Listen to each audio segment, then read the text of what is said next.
Nos relations sont de divers ordres. Sana est un frère d'abord, partageant la même réalité socio-économique, socio-politique, je dirais. Socialement, on est liés. Nous partageons la même langue, pratiquement. Et il m'avait considéré comme son aîné. Il m'appelle, si vous comprenez bien Mandeng, Koto, le grand frère, l'aîné. En dehors de cela, en tant qu'enseignant et en tant qu'inspecteur que je suis, nous avons des relations professionnelles. C'est pourquoi, quel que soit notre emploi du temps chargé, présentement, nous tenons une réunion avec les chefs d'établissement dont les écoles ont été impactées. J'ai laissé l'IF avec ces chefs d'établissement. Moi, après avoir réglé les affaires courantes, j'ai préféré venir assister à cette cérémonie de prière. Que pouvons-nous retenir de Sana en tant qu'enseignant? Sana est un enseignant engagé. C'est un agent discipliné, loyal, sincère. Et il était multidimensionnel. Sana en tant qu'enseignant d'Aoudassane, Sana en tant que surveillant général, quelquefois même il est incompris. Mais cette incompréhension peut s'expliquer parce que cela est dû à son engagement. Tant qu'il croit à une chose, il veut aller jusqu'au bout, jusqu'à ce qu'on lui prouve le contraire. Ça, c'est un engagement. Sana, au-delà de son caractère engagé en tant qu'enseignant, mais aussi nos activités sportives. En tant qu'arbitre, Sana a tout le temps couvert nos activités. Il formait même des enseignants au métier d'arbitrage. Sana aussi couvrait, parce qu'il est un homme de la presse. Quand l'IF de Ziguinchor anime sa journée d'excellence, il fait partie de ces journalistes qui viennent couvrir l'événement. Et personnellement, il tenait à coûte que coûte à mettre les choses dans les clés, à les charger pour me les donner, après avoir couvert la cérémonie. Sana, je l'ai rencontré dans le cadre pas de la COSIDEP, mais surtout de la boussole, avec Sidi Etiane, où il était...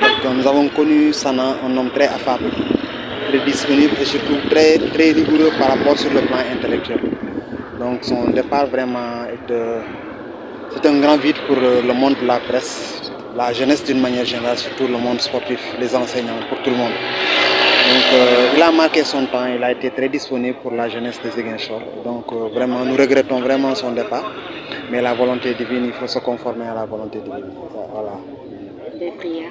Voilà, donc nous prions vraiment pour le repos de son âme. Et je pense que vraiment, vu tout ce qu'il a eu à faire sur terre, sa disponibilité, le service qu'il a rendu aux êtres humains, je pense que Dieu va l'accueillir dans son paradis. Sana, nous avons trois relations distinctes avec Sana.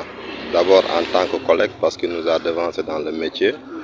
Quand nous venions faire nos premières armes dans le métier d'enseignant, c'est eux qui étaient nous devant. Et c'est eux qui nous encadraient, qui nous conseillaient par rapport à ça. Même dans nos comportements en zone rurale, c'est eux déjà qui nous conseillent sur ça. La deuxième relation, c'est une relation syndicale, parce qu'à un moment donné, nous avons milité dans le même syndicat par la création, mais aussi je suis devenu son EG. Et durant tout le compagnonnage, ça me vouait un respect formidable. Et il venait me conseiller, il discutait avec moi, il m'orientait sur certaines décisions. Ensuite, nous avons partagé une coalition qu'on appelle la COSIDEP. Et là aussi, il est chargé de la communication, des relations et du partenariat. Il a été aussi un collaborateur franc, un collaborateur dévoué en tout cas à la tâche, qui à chaque fois qu'il ne pouvait pas assister à une réunion, appelait pour non seulement donner les motifs de son absence, mais après la réunion aussi s'inquiéter de la situation, en tout cas de ceux qui a été arrêté. Mais des relations multiples. À plusieurs titres, j'étais très proche de Sana. D'abord très jeune, on vivait dans le même quartier, à Guiringon. Nous avons joué ensemble la même équipe Navetan, l'ASC Djirimo, comme je l'ai dit tantôt, avant qu'on se retrouve après dans le milieu professionnel, notamment en matière de sport. Malgré nos qualifications professionnelles, nous sommes tous des enseignants. Lui étant dans les premiers mois au secondaire au lycée de Niabo, mais nous partageons encore la même ville qui est Ziguinchor, et surtout dans le domaine du sport, pour nos activités connexes, moi étant secrétaire général du Casa Sport et lui étant devenu d'une part arbitre, mais ensuite journaliste sportif. Donc nous étions pratiquement tout le temps ensemble dans ces activités sportives-là, en particulier dans l'actualité du Casa Sport, un club qui le tenait vraiment à cœur et pour lequel il ne manquait jamais l'occasion, que ce soit pour des points de presse, des conférences de presse ou la couverture d'événements du Casa Sport, mais d'être à nos côtés. C'est pourquoi nous sommes très proches. Je dois même dire qu'il s'est impliqué personnellement dans l'organisation des matchs du Casa Sport. Pour la petite histoire, c'est lui qui, très tôt, au même moment que les équipes, à l'arrivée des équipes, pour les formalités d'usage, les formalités administratives, la feuille de match qu'il faut remplir, c'est lui qui, dès que nous, administratifs, nous avons terminé de faire la feuille de match, c'est lui qui la prenait pour aller faire la photocopie, la saisie d'abord, ensuite le tirage pour la distribuer à toute la presse sportive pour la couverture du match. Donc c'est dire que c'était un proche collaborateur, après avoir été un ami, un frère pour moi. Son neveu qui a ramené son corps, vieux Pape Diata, c'est nos grands frères dans le quartier et il habitait dans leur maison, donc c'était leur oncle, puisque la maman de cette famille-là, de ces jeunes familles-là, c'était sa sœur. Donc nous habitons dans le même quartier, nous étions très proches. Aussi quelqu'un de très engagé. Bref, toutes les activités que nous avons eu à partager, Sana s'est montré disponible, engagé, ouvert, en tout cas, et il est de commerce facile. Ça, c'est l'homme Sana. C'est pourquoi son décès nous a touchés. La volonté de Dieu, on n'y peut absolument rien du tout. Mais il faut reconnaître que c'est plusieurs communautés qui ont été éprouvées par la perte de Sana Sadio. Je profite de l'occasion pour présenter mes condoléances à toutes ces communautés, que ce soit éducatives, sportives, culturelles,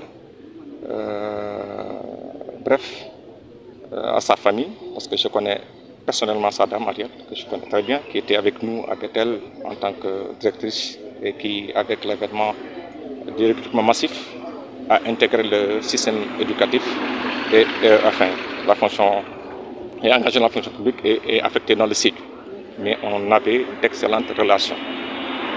Donc moi j'ai perdu un frère, l'institution a perdu un agent de qualité.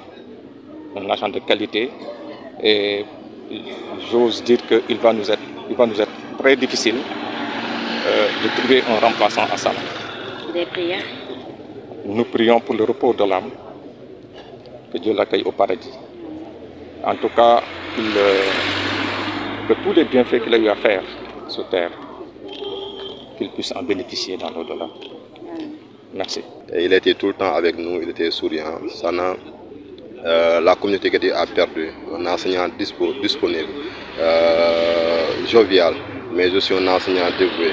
En tout cas, l'école a perdu, le CES authentique a perdu, la COSDEP a perdu. Pour dire que Ziguinchor a perdu, parce qu'au-delà de sa casquette d'enseignant, il est aussi un acteur de la presse, il est aussi un acteur du sport à travers l'arbitrage. Donc, pour montrer en tout cas la grandeur de cet homme, c'est par rapport aux différents secteurs évolués. Et partout le témoignage c'est le même. Et que cet homme a été, en tout cas, il a vécu. Et nous regrettons vraiment son départ si tôt. Tout ce que nous pouvons, c'est de prier le bon Dieu afin qu'il puisse l'accueillir au paradis et attendre les siens. C'est une personne très aimable, très ouverte, qui ne... Moi, je ne me rappelle pas d'avoir vu Sana se fâcher un seul jour. Il est toujours jovial, toujours de bonne humeur, taquin ensuite. Et véritablement, aujourd'hui, je pense que c'est une grande perte pour la jeunesse ziguinchoroise, parce qu'il est encore jeune, il est parti très jeune, hein, avec tout son dynamisme, avec tout son allant, hein, sa joie de vivre. Je crois que oui, Sana devait encore vivre être parmi nous et continuer à nous gratifier de sa joie de vivre. Mais après nous être émus de sa mort, nous ne pouvons que nous rendre à Dieu, hein, nous conformer à la volonté divine, de considérer que c'est le dessein, c'est Dieu qui en a décidé ainsi, il faut l'accepter, et il nous reste tout simplement à prier pour le repos de l'âme de notre frère, notre ami, notre collaborateur, Sana Sadio. Il a été un ami, un frère, un collaborateur pour vous. Qu'est-ce qui vous a plus marqué chez le défunt? Ce qui m'a le plus marqué, c'est... j'allais dire... je ne sais pas comment le dire, mais c'est quelqu'un d'entier. Voilà. C'est-à-dire que il est sain d'esprit. Voilà. Sana, il n'y a jamais d'arrière-pensée. Il est comme vous le voyez. Hein? Comme je l'ai dit, il n'est pas dans la cachotterie. Et s'il pense quelque chose de vous, il le dit de manière franche et pour permettre vous de savoir ce qu'il pense réellement de vous. À charge maintenant de discuter, d'échanger pour soit le convaincre ou alors admettre ce qu'il pense, mais il est entier, il dit ce qu'il pense, et ça c'est ce que j'ai vraiment retenu de Sana, et je crois que ça fait partie des qualités de l'homme, hein, en plus comme j'ai dit de toutes les autres qualités qu'on lui connaît.